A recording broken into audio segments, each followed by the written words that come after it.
Good evening all, and welcome. Mail carriers and truckers certainly have some interesting experiences to share, which you're about to find out. As a gentle reminder, the book which I have collaborated in is launched. Link in the description. If you've already read it, please leave it an Amazon review, and if you're considering getting it, it's rather inexpensive. I hope you enjoy. But for now, it's time to get comfortable and let the darkness take control. This guy was a truck driver down in Australia, driving those huge land trains across the long outback roads. These are seriously lengthy journeys, and back then, every driver who wanted to make the delivery on time went past their max hours. As you might imagine, you get very tired, and it was common to hear drivers talk of hallucinations. So this guy is in the middle of his trip, driving along the dark, empty road, when he sees something big move onto the road. An elephant. Big grey beast, giant ears and a trunk, in the middle of the Australian outback, right where he's heading at speed. Of course, he's feeling pretty awake now, and swerves out to avoid hitting this thing. Manages to miss it, but loses control of the vehicle and comes off the road. Mr. Trucker gets out unscratched and looks back. Nothing on the road. Crikey, he thinks to himself. Bloody hallucination. He checks his vehicle to make sure it's all okay, losing lots of time before getting back in and getting to his destination slightly late. He unloads his stuff, loads up with another delivery, and goes back the way he came. So here's Mr. Trucker driving down the same road again, still tired, making his way through the outback, when he sees it again. Not this again, he thinks. He's not losing any more time, he says. So he shuffles in his seat to keep his foot on the gas, and he plows straight into a 5-ton elephant, kills the elephant, totals the truck, and does not make it home in time for neighbors. Turns out the elephant had escaped from a circus that was traveling around at the time. Since then, my dad made sure, no matter how ridiculous something seemed, he, as he is a truck driver, always swerved.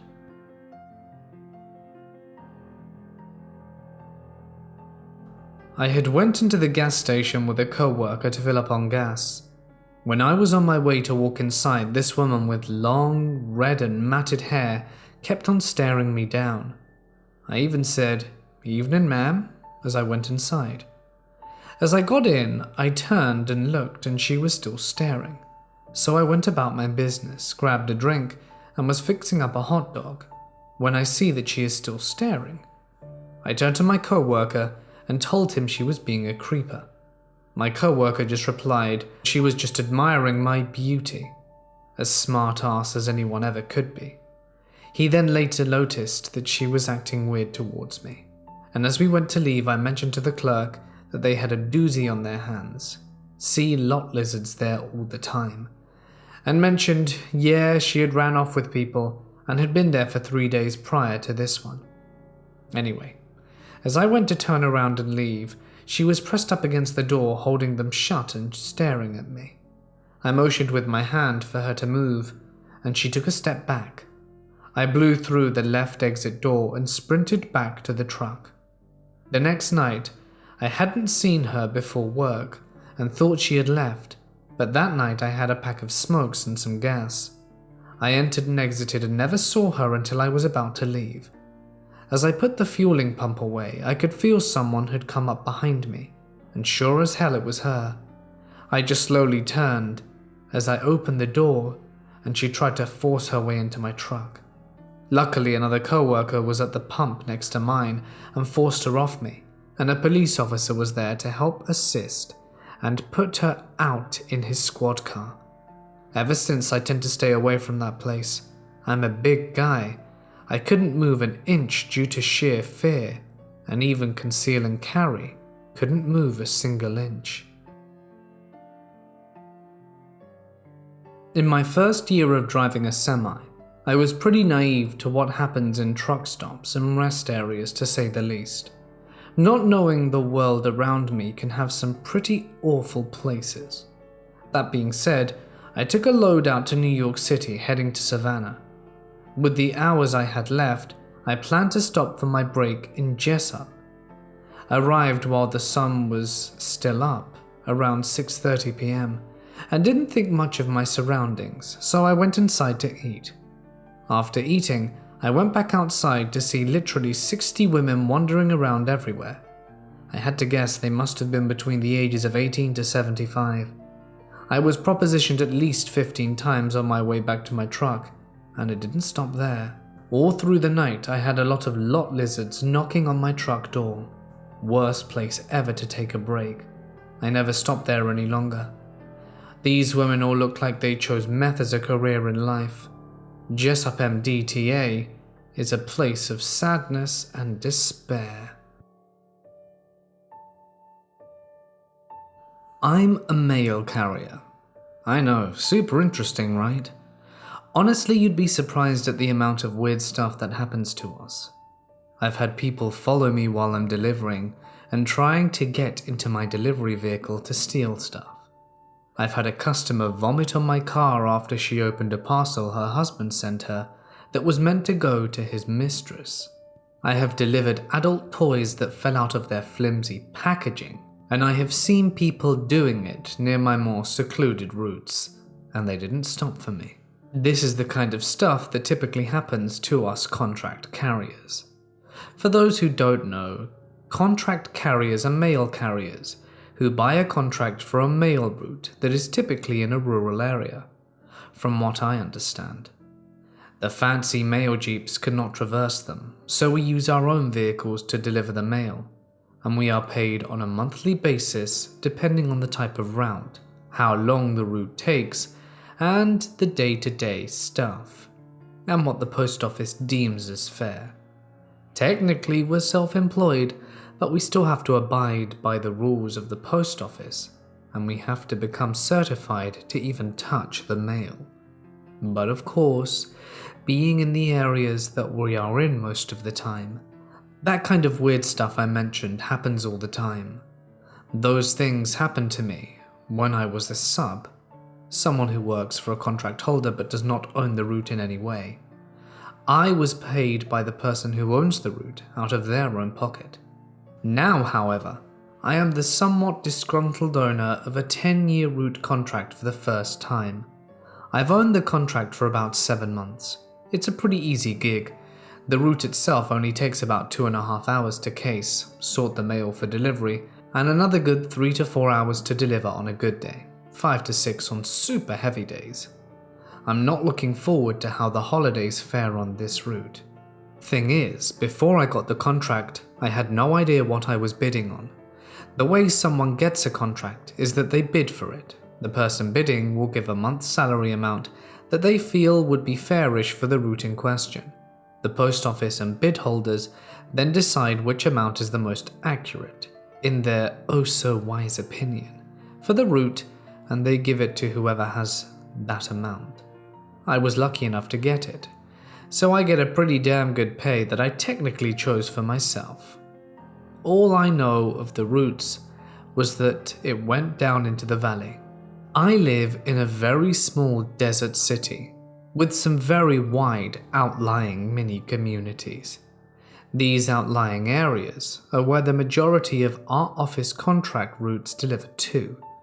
My route goes 25 miles out of town to a lot of small ranch properties in the closer areas, and some pretty scattered random loner properties in the farthest areas. There are a lot of hills, and the dirt roads where I go to, it's very easy to get lost out there if you don't know where you're going. There's one area in particular that goes through a small forest, nestled between a random outcropping of hills heading out onto the state highway. It's not like an evergreen forest or anything. That's just the closest definition I can give. There's not really trees so much as gigantic bushes that nestle together very closely on either side of the road, that is towards the end of the route, but it takes up a good chunk of my customers' addresses. When I was training, the previous owner of the route, called Jim, gave me a rundown of the people who live on the route. There are a lot of ranch owners, of course, and they are the ones who get the most parcels. This isn't surprising to me, since they're the richest people out there. We, of course, call that section the ranches. There are the elderly retirees that live at a tiny retirement community set up by the city out there. It's pretty spread out, like a teeny tiny town of their own. That's the area with the second most amount of parcels, lots of random buying, and sometimes gifts from relatives. We call that area the retirement homes. These are the customers I speak to the most. There's the outskirters, as Jim called them. There are the people who live so far off the grid that most of the time we don't deliver packages to them.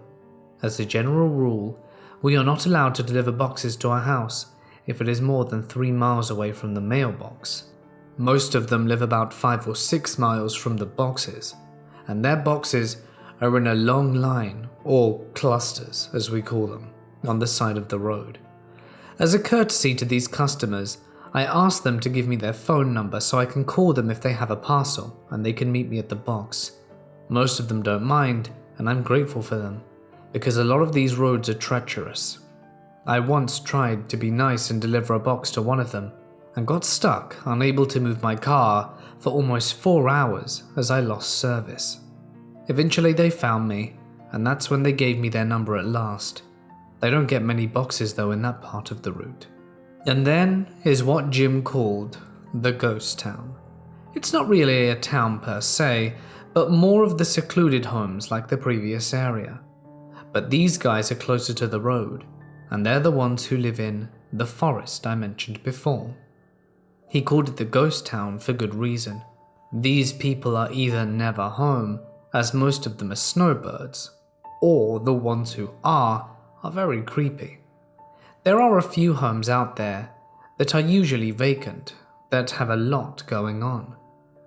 For the stories I'm about to tell you, there are 3 homes involved. 2 of them are in the ghost town. The other one takes place in the outskirts area, and that last one is the worst. There's more, honestly, but these are by far the more interesting as far as history and the stuff that's happened. Number 1. The Bailey Cluster. The Bailey Cluster is a group of homes in the ghost town that belongs to a single family with the name Bailey. Their mailboxes are all nestled together on the same side of the road against some of those large bushes in the forest. Just before the mailboxes, there are 4 total. It's a small dirt road that leads up to their property. The whole road has to be about 4 feet across. That's how it feels when you're driving up, because the bushes on either side will scrape the sides of my car. I've gotten more than a few scratches because of them. I've asked them to trim down the bushes, but they never do, so I just gave up.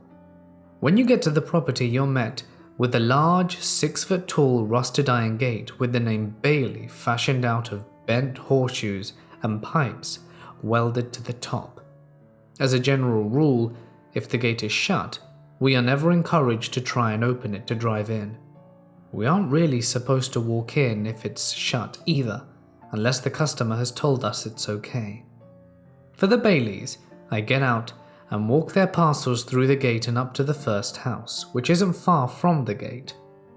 I have to state now, I have never once met these people in person. I've spoken to them on the phone, and I've been on their property, but I have never once seen hide nor hair of them.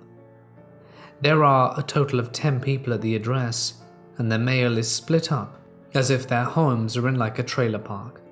For example, one of them gets their mail at 111 Ghost Town Road Mobile 1, Little Desert Town, la la la la la, and the other person number 2, number 3, number 4, and so on. Every time I bring the parcel, I just leave it at the first house. Once you walk through their gate, you have to walk uphill a bit, and you can see the teal green roof of the first house peeking up over the hill as you walk.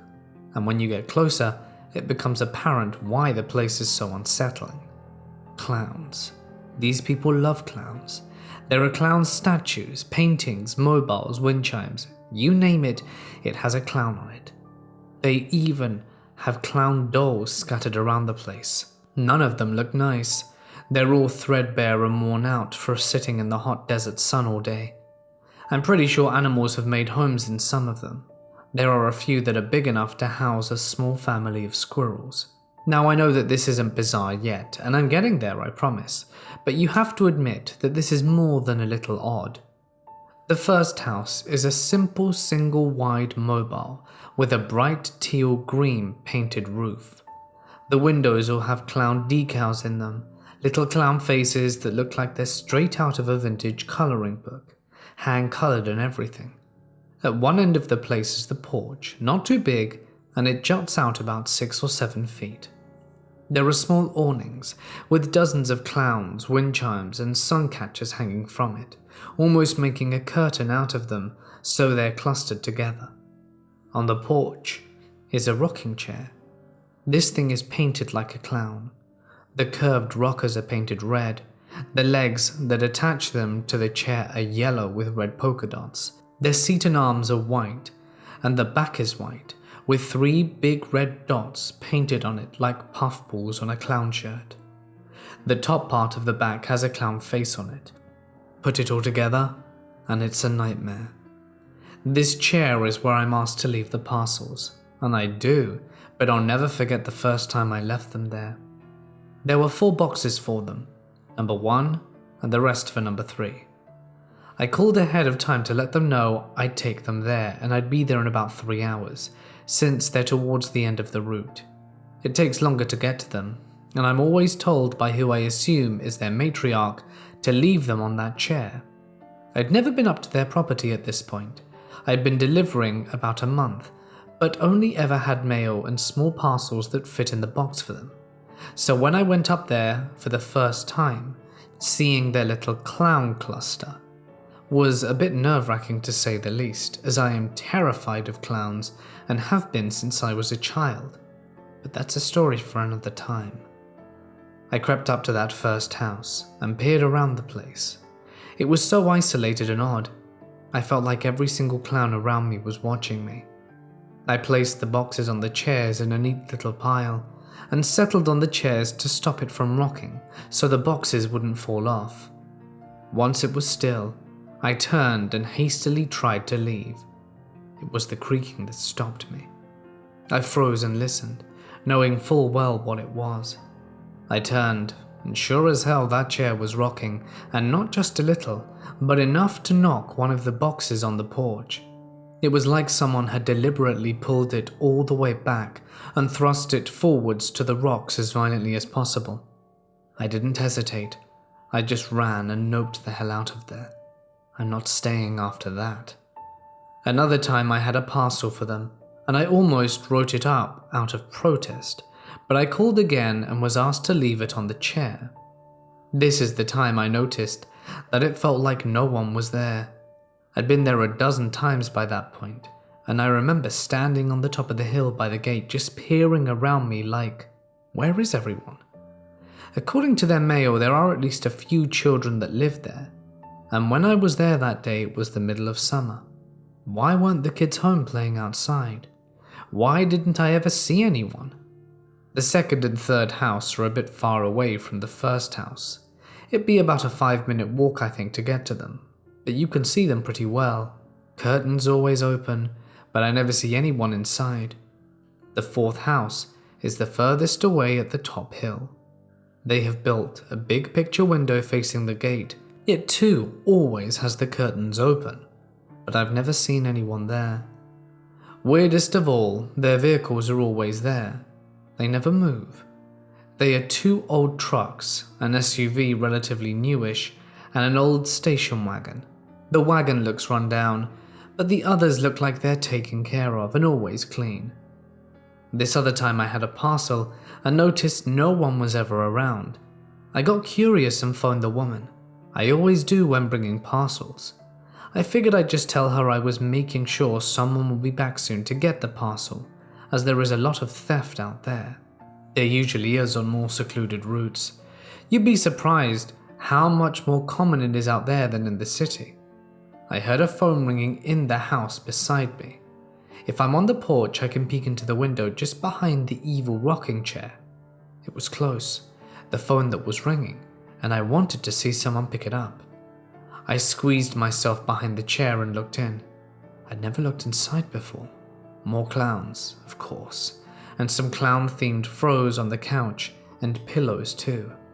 On a side table, clearly visible from the window, I could see the cell phone lit up with "Mail Lady" as the caller ID. No one answered, but when I left, she called me back.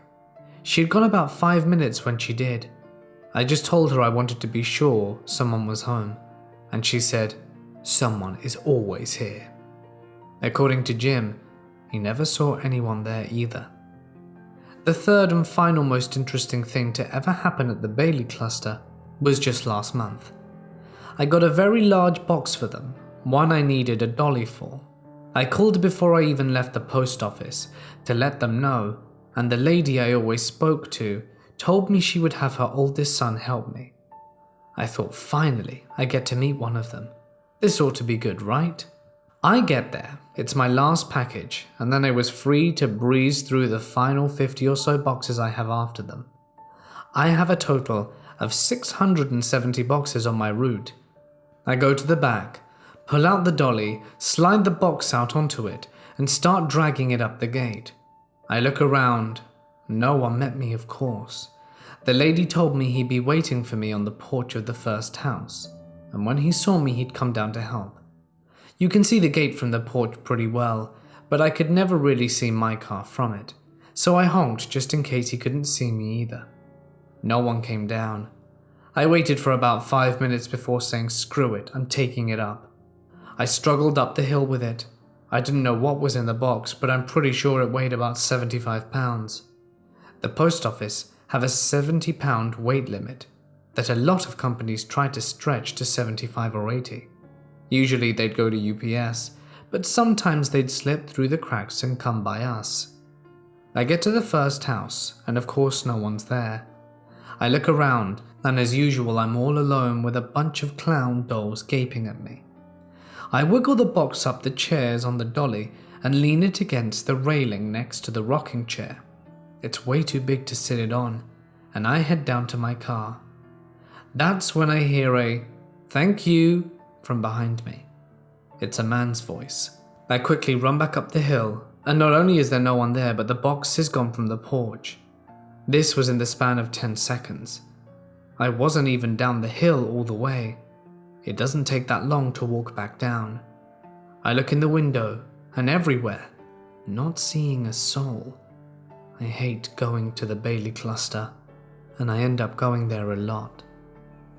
Number 2. The Blood House. This place is the one that gives me the most creeps. While I was training, Jim told me about this place. This is another snowbird place where the people only live there between October and March. They were there when I started, and they came back the beginning of this month. Super nice couple. I really like them, but not a clue why they live here.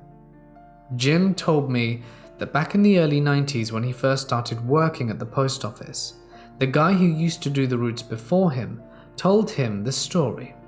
According to him, there was a family of 5 that lived there. All of them were absolutely crazy. The mum had schizophrenia and would apparently abuse the kids because of voices. The father was no better. He was a worthless drunk who just sat by while his wife hurt the kids. One night, the eldest child of 18 was fed up with how they were raised and tried to escape with his siblings. The mother, of course, tried to stop them, and the kid finally snapped. He killed his parents and painted the walls with their blood.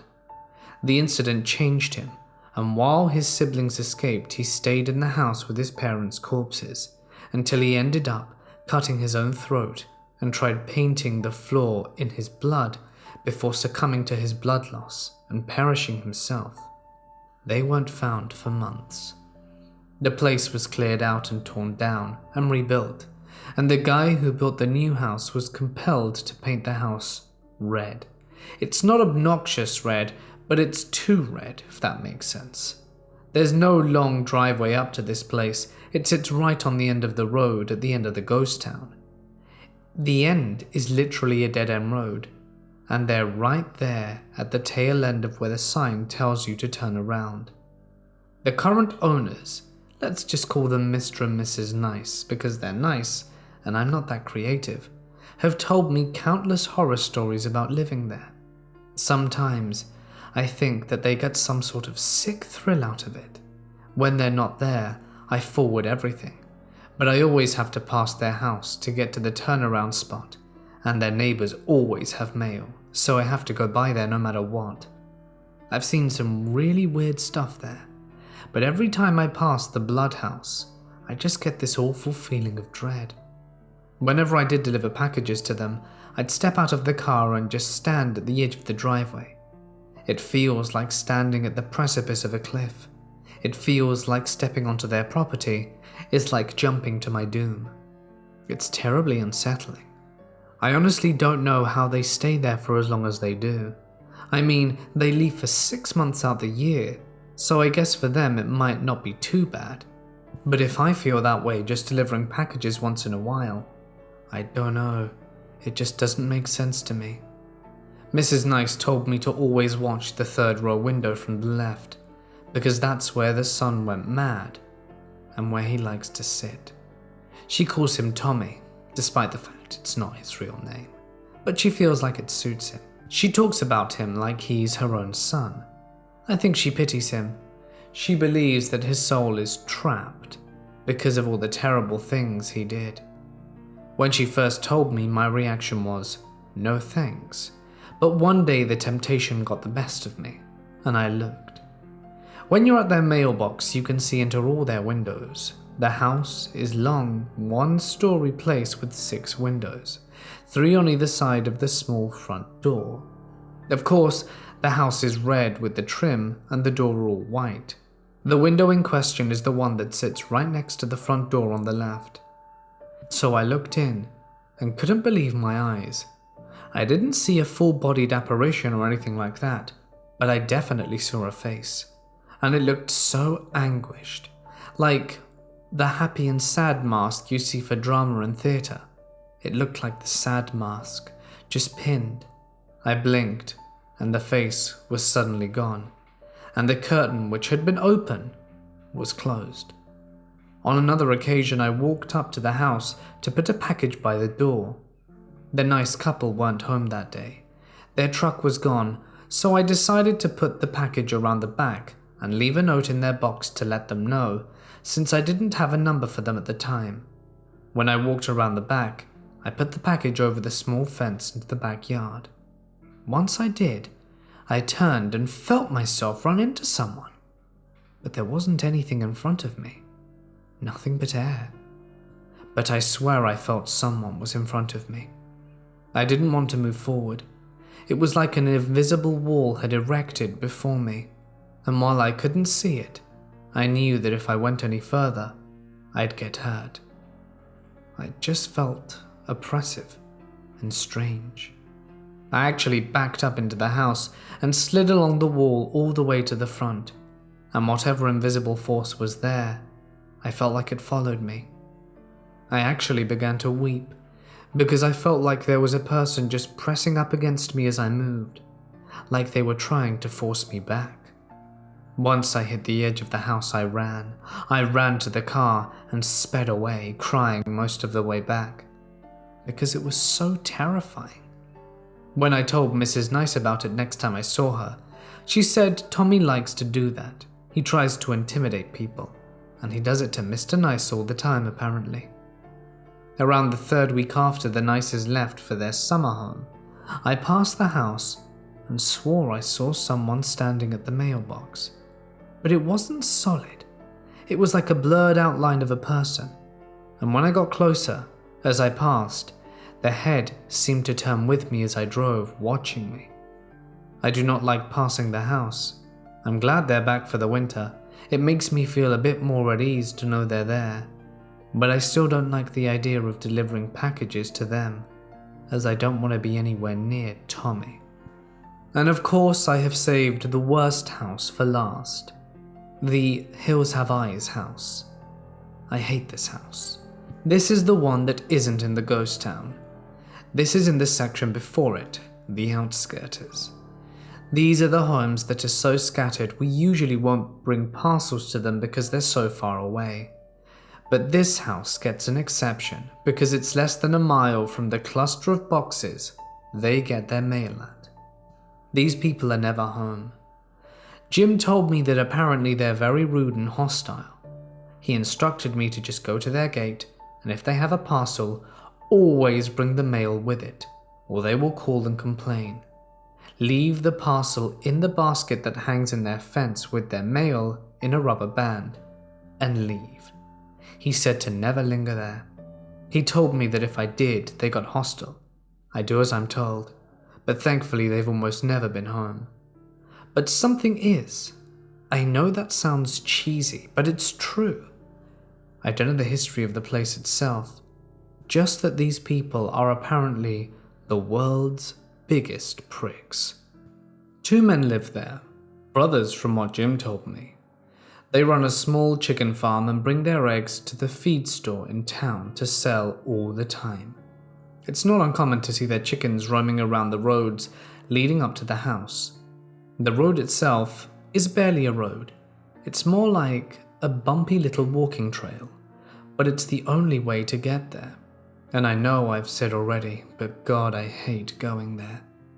I call it the Hills Have Eyes house because it's settled between 2 large hills and far, far away. The hills look like eyes and the house looks like its mouth. That and the way the place looks. It looks like something out of the movie The Hills Have Eyes. There's butchering equipment everywhere, bloody knives and cleavers and chains and hooks. They've got cows too, but I think they keep the meat for themselves. The smell is just atrocious. It always smells like death. To be honest, it wouldn't shock me if these guys committed murder out there and only butchered cows when they did to make excuses for the stench of death. Every single time I go there, something happens. I've been out there 6 times to deliver parcels, so I will recount each incident. The first time was around 3 months after I started delivering. I did as I was told, wrapped the mail in a rubber band and headed out to the house. Takes a good 3 or 4 minutes. It's around a bend, and then that's when you see the 2 other hills that the house sits between. The main house has a fence around it with a gate, but the whole property has an outer fence with no gate that I go through. Once you're up against the gate, the whole place looks a lot smaller than it is because it's full of junk. All the butchering stuff, random metal sculptures, a bunch of worn-out furniture, garbage, a few cow skulls here and there, and then the house itself. The house is just a small trailer that's been cemented onto the ground, so it's no longer mobile.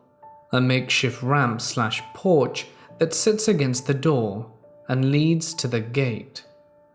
This is where the basket for packages is. All around this gated area are coops and other fenced areas for the animals. It's smelly and weird and creepy around there. I just tossed the box and mail into the basket and turned to leave. I didn't want to stay at all.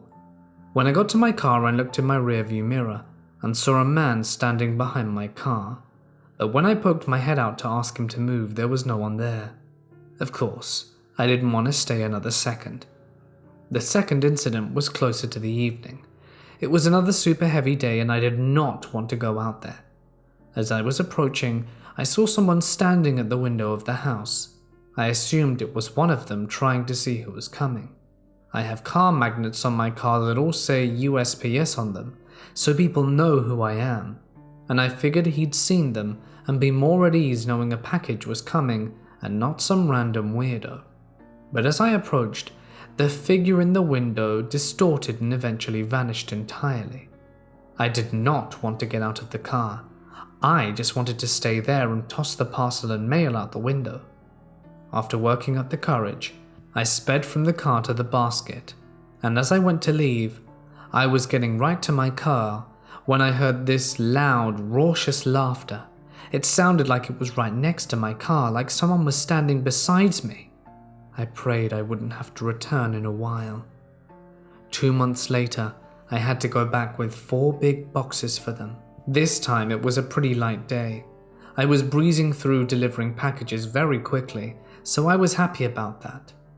They're about in the middle of the route, so they're like a halfway point for me. I went to the house and was greeted by a large bull in the yard. I'm not usually nervous around animals, but a bull isn't something you want to mess around with. He was standing just a few feet from the fence with the basket, so I just patiently waited to see if he would move. I didn't want to honk, lest the angry beast who lived in there happened to be home and come out and yell at me or something. I didn't want to shoo him because honestly I didn't think it would work. All of a sudden, this bull goes crazy, freaks the hell out, thrashing about as if someone were riding him, and came dangerously close to my car before running off into the area where the fences were. Then a whole chorus of moos erupted from that area, and it was just a cacophony of noise. I grabbed the boxes, got them to the fence as fast as I could, as I didn't know what spooked the bull, and I didn't care. I just wanted to leave. I didn't see anything this time, but I was afraid the bull would be coming back and tearing up my car, or even goring me in the process. The fourth incident is honestly not the worst, but unsettling nonetheless. I had never had a package so small that it fit in the box for them. Honestly, I almost said screw it and shoved it in the mailbox. I should have, but I didn't want them to call and complain. They hadn't on me thus far, and I wanted to keep it that way, so I reluctantly headed to the house with the package in their mail. When I got there, a single dead chicken was hanging from the awning above the porch. Weird, but honestly not surprising. Not as surprising as the giant dressed cow hanging from the pole on the other side of the yard. I didn't notice that until I was putting the package in the basket. It was obscured by a tree when driving up the place, and as I'm walking back to the car, the chicken and the cow both suddenly start to swing. It's not windy, and even if it was, one of these things is a cow. I don't think a light breeze is going to push it. They're swinging back and forth almost in tandem, and I just went nope and left. I wasn't going to stay for the rest of the show. The fifth time was 2 weeks ago. It had been quite a while since I went out there, and I had vainly hoped that I wouldn't have to go back for long. But oh well. The holidays are starting. Everyone is getting stuff. I get out there with 3 boxes, and for the first time I see a living, breathing person in the window. Jim told me one of the brothers was in a wheelchair. This was that brother. He was bald with a weird tribal tattoo across where I believe his hairline used to be. He was sitting in the window staring at me. I waved out of courtesy, and of course he didn't wave back. First time either of us had ever laid eyes on one another, but I didn't know what I expected him to do. Smile back and wave? When I know damn well these guys are dicks. I noticed, as I put the parcel in the basket, that he wasn't looking at me, but something behind me. I looked and saw someone walk behind one of the chicken coops. I looked back at the brother in the window, and he gave me a grumpy sort of, "You saw that, right?" kind of look, and nodded towards the coop. I just slowly nodded and went back to the car. He watched me back out, and as I was turning back onto the road, I saw him leave the window and draw the curtain closed. The last time was yesterday. I was having a typical holiday season Monday. Very heavy day with lots of mail and lots of parcels. And of course, they had to have a whopping 5 parcels. I get out there about 4 p.m. and I'm already exhausted, halfway done, knowing that I'm not going to finish until around 7. It takes a good 45 minutes to get back to the post office and another 10 to unload and finish my day. I know I won't finish the route until about 6, so I'm trying to hurry, and getting out to this place doesn't help making it in good time. So I get out there, get out, put some of the boxes in the basket and the others below the gate to leave.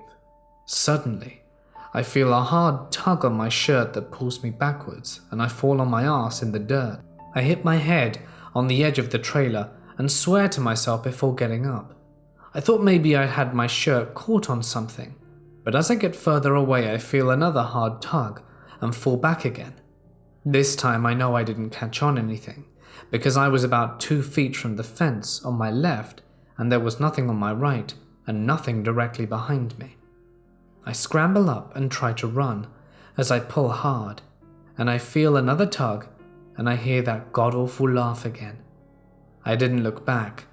I left. I still talk to Jim every now and then. When I tell him about these incidents, he goes, "Oh yeah, that place is haunted." More so than some of the others, I think. In Jim's opinion, the whole route is damned. There are, as I said, other places out there where weird stuff happens, but these are the ones I find the freakiest. After yesterday's little incident at the Hills Have Eyes house, I felt like I wanted to share these stories with someone other than my husband. Either way, I'm in a contract now, so if this is the best of the last 7 months, I'm sure I'll have way more stories over the next 10 years to come. My stepfather is a truck driver. Anyone who's familiar with the 401 highway in Ontario knows how crap it can be in winter. He was heading to Ottawa after a pickup in Toronto, and just before Kingston, another truck had jackknifed about 10 minutes past Kingston. When the truck jackknifed, it slid into the barrier and rolled. The traffic was moving, but pretty heavy. The cars behind the truck didn't have time to stop, and 14 or 15 vans and pickups ran into the initial crash at speed. My stepfather was a few vehicles behind, but saw the initial crash and hit his air brakes for all he was worth. Luckily, he had the length to get it to stop, and his load was heavy, but not enough force in order to keep the truck rolling. About 10 to 15 minutes go by. First responders are on the scene inspecting the crash and working out how to start getting to the victims still trapped. My stepfather has always stressed one specific detail about vehicle safety in the event of a situation such as this. Stay in the car unless there is immediate danger in there with you, or you can see someone in urgent need. Wait for the first responder to come to you unless you're injured and have a clear path away from the road. So he's idling his truck about 10 meters back from the crash itself, and he sees a woman whose car is about midway in the pileup slowly open the door and kind of stagger out her mangled car. She looks disoriented and is clearly moving like she's confused and doesn't know what's happening. He has an "oh crap" moment and opens the door about to run and get her. She's staggering towards the median, not the shoulder, and he's worried about how she's going to wander into the oncoming other side of the highway. As she's stepping out onto the running boards, he hears an air horn pulled repeatedly. He jumps back in and pulls his door closed behind him, as another transport comes straight onto the wreck. The guy hit more than black ice, and the weight of his load and momentum carried the truck forward toward the median. The woman had made it to a point where she was between the truck and the median. My stepfather watched a woman, who he'd been about to run out to and pull from the road, get cut in half. Hey guys, it's Mort here and thank you so much for listening. I hope you enjoyed tonight's videos. Some truly interesting encounters, in my opinion. It just shows you what's out there in the ruralness. Anyway, a huge thank you as always to my wonderful patrons. If you'd like your name on screen and perhaps some other awards, consider checking out Patreon. The link in the description. So yes, trucking. That Postal one was a very long story, but very good. Lots of interesting stuff happens.